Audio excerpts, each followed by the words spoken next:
sits, then we can get ready to actually make the rolled out pasta. Right here we have what is called a pasta machine. This one, you can see the name on it is Atlas. There are a couple brands. I think the other one is Imperial. And they have two parts. This part is where you put the dough down in and you roll it out and it comes out the other side. These two are cutters. This one does something like spaghetti and this one does something more like fettuccine. But we're going to focus on the rolling part. At the end is a hole.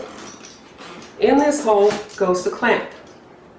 Obviously the trick here is you have to have some place you can clamp this machine to. A table, a counter. Our counter works perfectly, but you have to have something where it will hold steady. So you put it in, tighten up the clamp, and this is the time to have somebody with muscle around the house helps. This is the handle. When you're rolling the dough, the handle goes on this side. When you're cutting, the handle goes on the other side and turns those rollers. The last part of the machine is, I don't even know what this is called.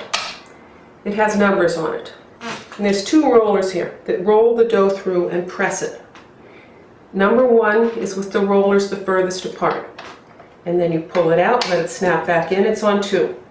This one goes to 3, 4, 5, 6. For most dishes, I go to 5, but there's some when I want it very, very thin. When I make lasagna, I want it very, very thin. I put it on 6. It gets trickier, the dough gets longer, but this is actually the fun part. So there we have the roller and how it works. I'm going to say right now that if you decide you really want to make a lot of pasta, getting a machine is worth it. They cost about $50, $60. However, you can get them at most secondhand stores. I know friends of mine have gotten them for like 20 bucks at thrift store.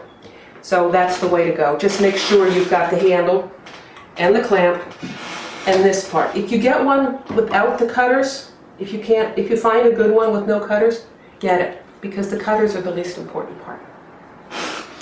Another thing is if you get one, never, never put it in water. They will rust, they will never work again.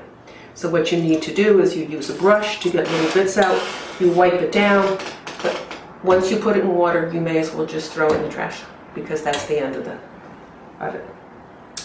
So that's how this works, and when the dough is ready, we'll put it through this.